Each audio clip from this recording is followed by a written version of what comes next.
So what would variance be? What does variance tell us? Now, variance is kind of difficult to think about with random variables. And in all the different statistics classes I've ever taught, people want kind of like, what does the variance mean to us? But variance really just tells us how far the values are spread out.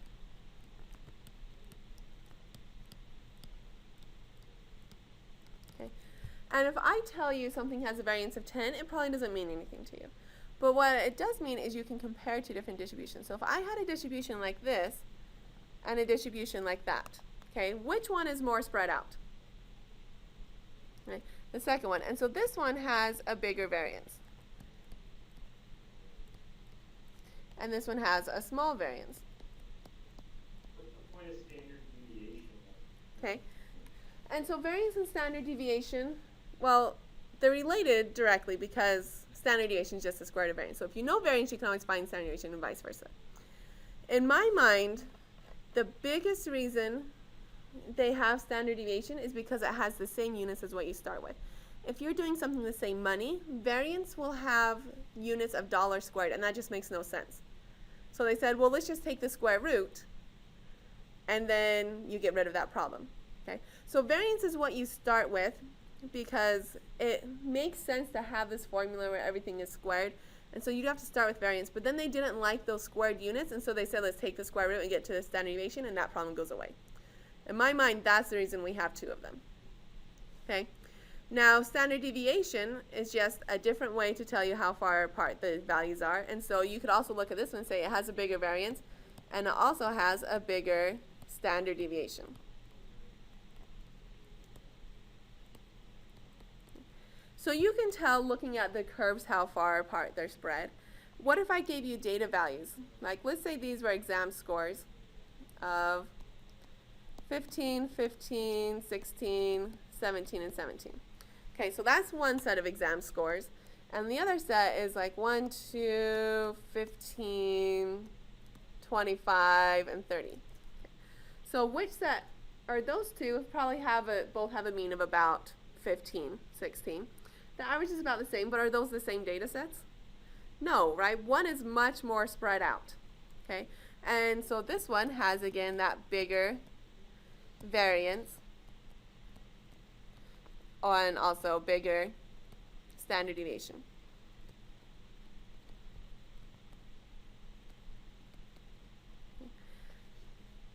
And that tells you something about the data. Like this one tells me, okay, student scores were all over the place. So some people really didn't understand it. Some people understood it very well. In here, it means everyone's almost at the exact same level. Okay, so the standard deviation, again, just tells you if it's spread out or not. And again, why do we make you do variance and standard deviation? Well, just because they both exist, and so we make sure you can find both. Okay. As far as rules for it, one of the rules would be that it's always going to be positive. Okay. But are you thinking of like facts about the variance, or are you wanting like how do we calculate it?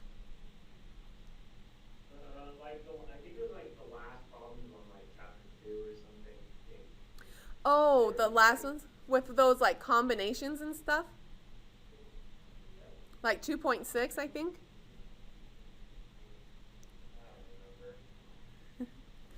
Okay, 2.9.14. I'm not sure if this one's on your assigned list or not, but it's going to be a good review problem anyways.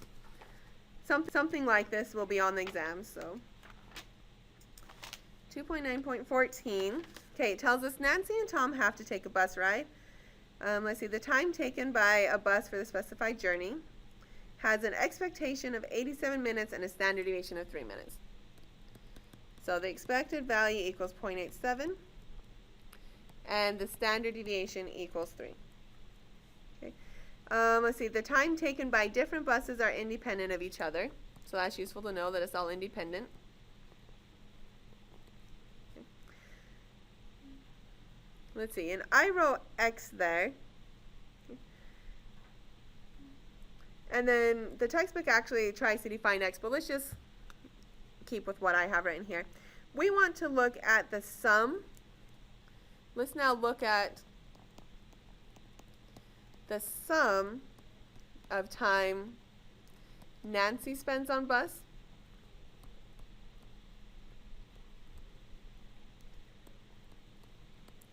and Tom spends on bus.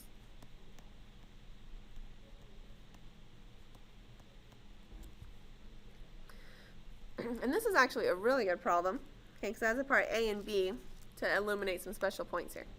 So for A, it says, what are the expectation and standard deviation if they ride on different buses? Now, all of these buses are going on the same route, so we're assuming that the expected value and standard deviation are the same for all of these different buses. It's the same route. So let's look at, I put an X here.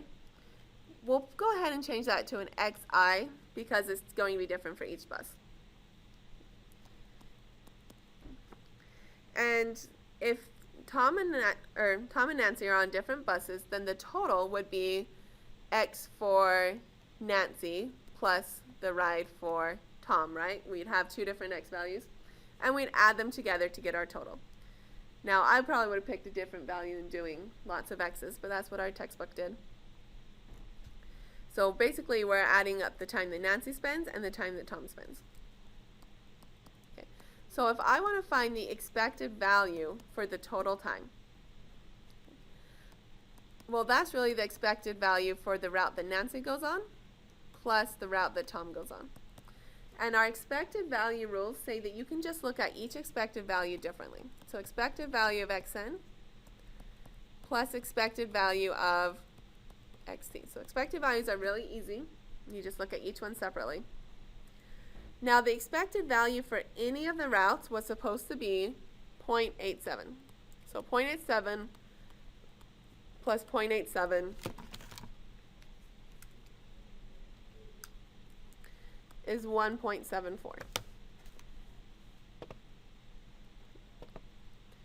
Now, they also say find the standard deviation.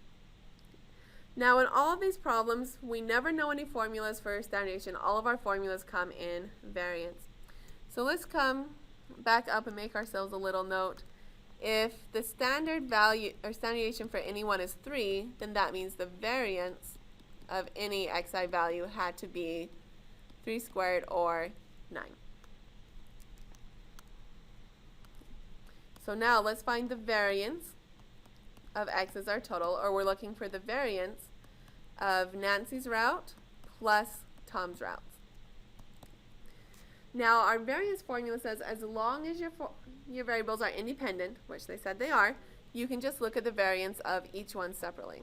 So variance of xn plus the variance of xt. And each of the variances was supposed to be 9, so 9 plus 9 is 18. And so the standard deviation would just be the square root of that.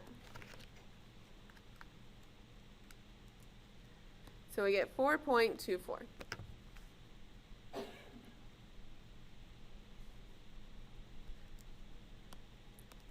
Okay, but B is different. Okay, so on A, they said they took different routes. Okay, but on B, it asks what's the expectation of variance if they actually ride on the same bus.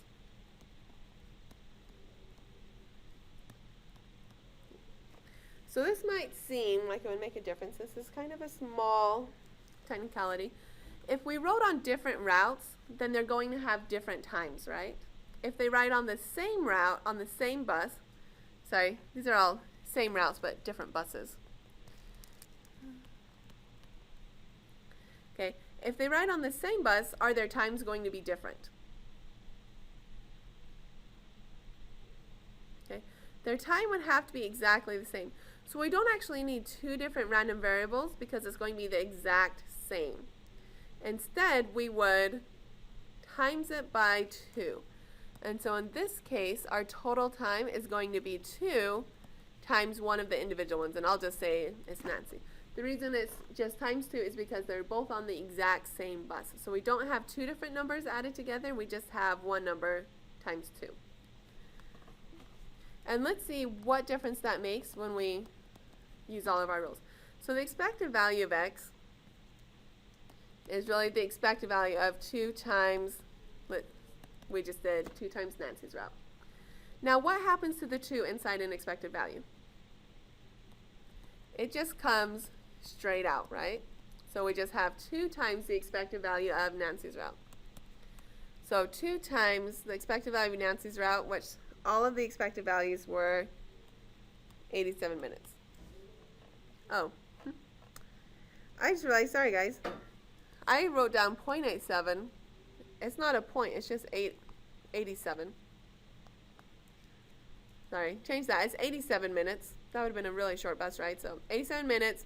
Our expected value is 87 plus 87 is 174. And this one's going to be 2 times 87, which again is 174. So at this point you're probably thinking, why did they make this distinction? It didn't change anything, right?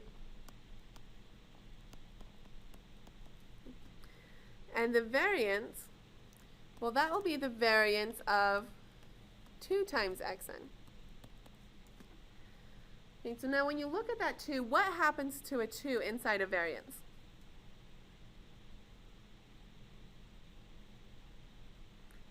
It gets to come out, but what has to happen to it to come out? It has to come out squared. So 2 squared times the variance of xn. So in this case, this is going to be 4 times our variance, which we set up above. Our variance is 9. So now we get 36. And our standard deviation is the square root of 36. Well, I know what that is. It's just 6. Okay, did our standard deviation change? Yes. So doing like 2 times a variable is different than adding 2 variables together. Okay, you're going to get different results for the variance. And so when you set up these problems, ask yourself, does this sound like I'm adding a bunch of different things together or like I'm timesing one thing by 10? And I know there are some problems like this on the review handout to help with that one. Question about that. So, Values. Okay, so let's actually try this. Okay. Now one of the problems about this class is you haven't actually talked about like data sets and actual numbers, but let me make up a data set. So let's say we have our numbers 5, 6, 7, 8, 9. Okay. Let's say these are my x values. And we'll say that's xi. Okay, so what would happen if I had x1 plus x2? Okay. So what this is, what are our possible values? Is you would say, okay, I could have a 5 plus a 5, or I could have like a 5 plus a 6, or a 5 plus a 7, 5 plus an 8, etc. Okay.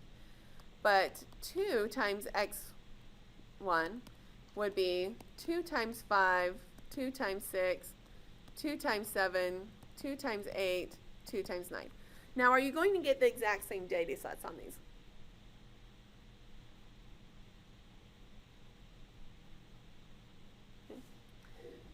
No, well, like on the bottom one, I can only get the values of 10, 12, 14, 16, and 18. Okay, what are the values I can get on the top? Well, I can have a 10, an 11, and a 12, and a 13, but I'm going to get different values. And we haven't actually talked about how likely each of these values are. I would need to actually go through and list out all of the possible outcomes and see how likely all of the values are, because this one might have like 5 10s and 7 11s, etc. But just to start with, are these the exact same data set? No. So would you expect the standard deviation to be the same? Okay, no. The expected value ends up being the same, but the standard deviation and variance are different because you're going to get different results. Okay? And so adding 2 variables is different from multiplying 2 variables. Okay? And I'm just going to make one up because I can't find one quickly. Let's say that f of x equals 1/2 x for x between 0.05 and 0.7. Now, I made this up, and it probably doesn't integrate to 1, which means it's not true, but it will work for our purposes. Okay, So I know it's probably not a valid PDF, but I can still demonstrate here. So first of all, how would you find the expected value of x?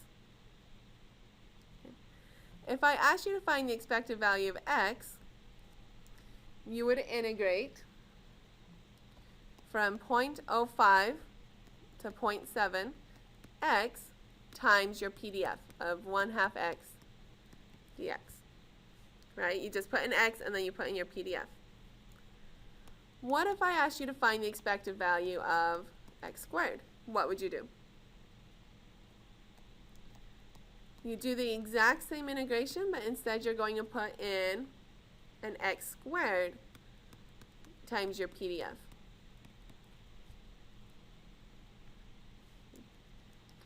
And what if I did something like this and I asked you to find the expected value of 5x squared minus 3? What would you do?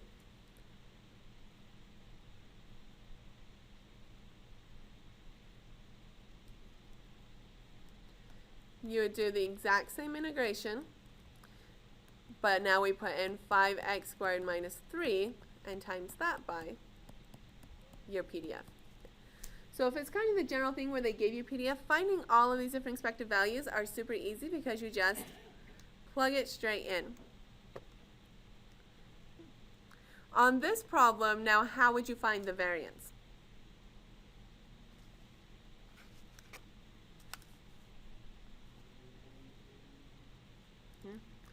So, anyone, any ideas on how you find the variance for this one?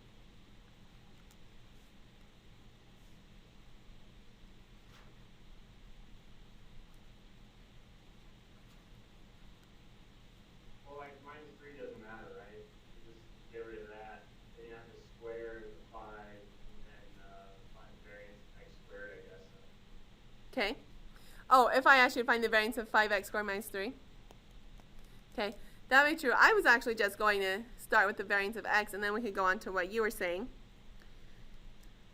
So you were jumping even further ahead and making it even harder. How would you just find the variance of x?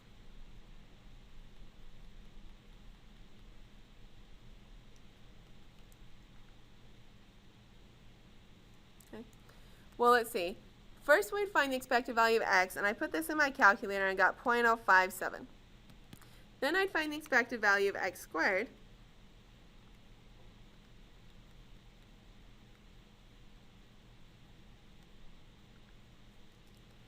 which is 0.03. Okay. So the formula you want to remember is that variance of x is equal to the expected value of x squared minus the expected value of x all squared. So in our case, the expected value of x squared is 0.03, and the expected value of x was 0.057, and you have to square that.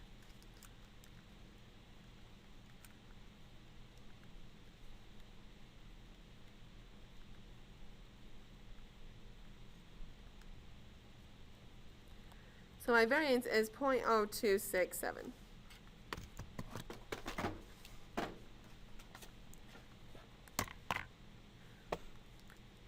So what if I asked you to find the variance of 5x minus 3? So you said the 3 doesn't matter. You're correct. In the variance, it doesn't matter if you add or subtract numbers. That doesn't actually change how far apart everything is spread. So this would just be the variance of 5x. And what happens with that 5? It comes out, but it comes out squared. So we bring out 5 squared times the variance of x. And we found that up above.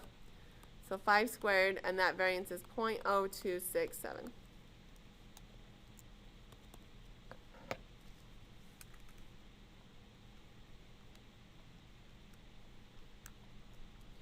So 0.6675.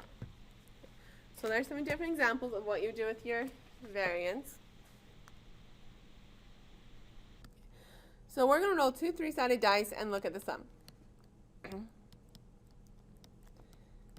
Now this is going to seem like we are not answering your question, and it's going to be a really long answer until we get there, but we're going to review a lot of stuff on our way. Okay, so be patient at this, and I'll give you the answer at the end after we review lots of stuff. Okay, so we're going to roll 2 3-sided dice and look at the sum. Now for me, the easiest way to think about this is to do with kind of 3 or 2-way table. So what are our possibilities for our sum? So fill it in, and 1 plus 1 would be 2, 1 plus 2 is 3, and a 4, 2 plus 1 is 3, 4, 5, 3 plus 1 is 4, 3 plus 2 is 5, and 6. That's what our sums would be, right? Okay. Now again, this is a very good review. Make sure you're paying attention on this.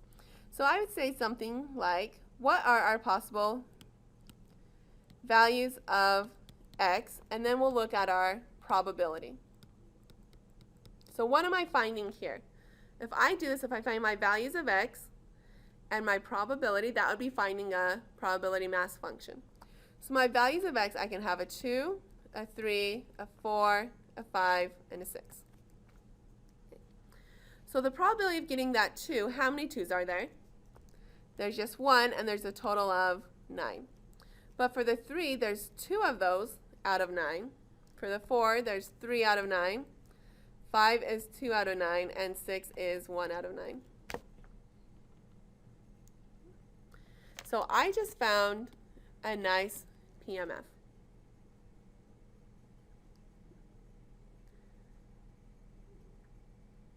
Now you could change this into a CDF, but that's not actually something I make you do on the exam, going from discrete PMF to CEMF, so let's skip that part.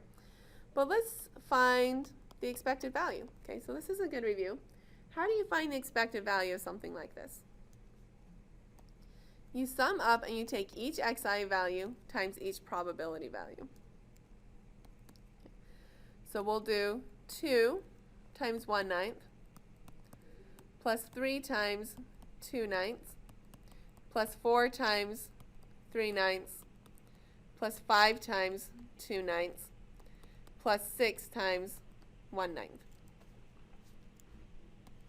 which is, but I get 4. So my expected value or my average would be 4 as the sum on these two dice.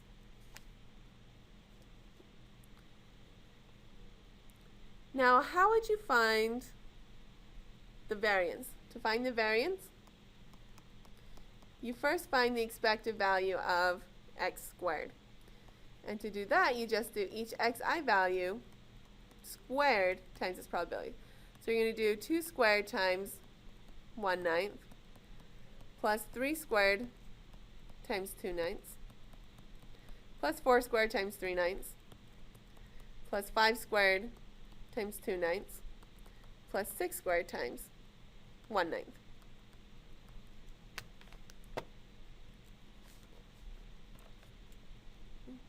Which equals 16.66. So my variance of x is equal to the expected value of x squared minus the expected value of x squared. So let's see, we have here 16.66 minus 4 squared, which gives us 0.66. So that's how you do everything for a discrete distribution. Finding the variance kind of takes a while for a discrete distribution, so I might not ask you to do that, but I will definitely ask you to find that expected value. Okay? I might even ask you to do something like find a PMF for me or graph it. So with all that in mind, so we've done all that, now let's look at, we roll a 3-sided die and multiply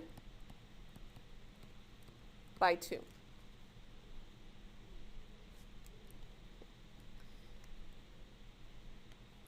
So if I have my die, I could have a 1, a 2, or a 3.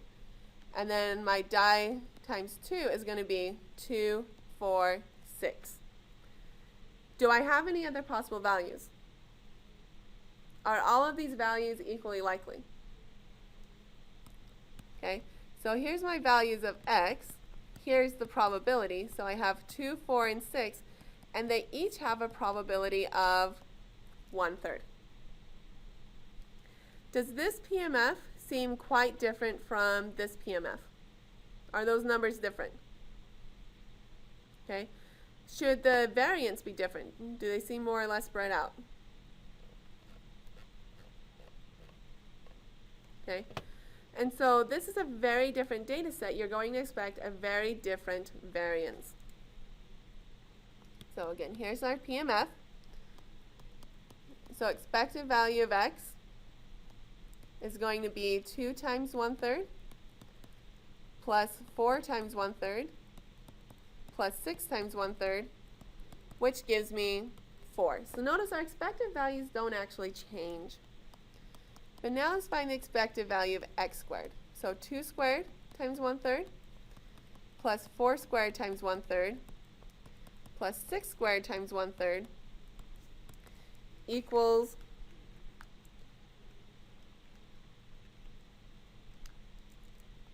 18.66.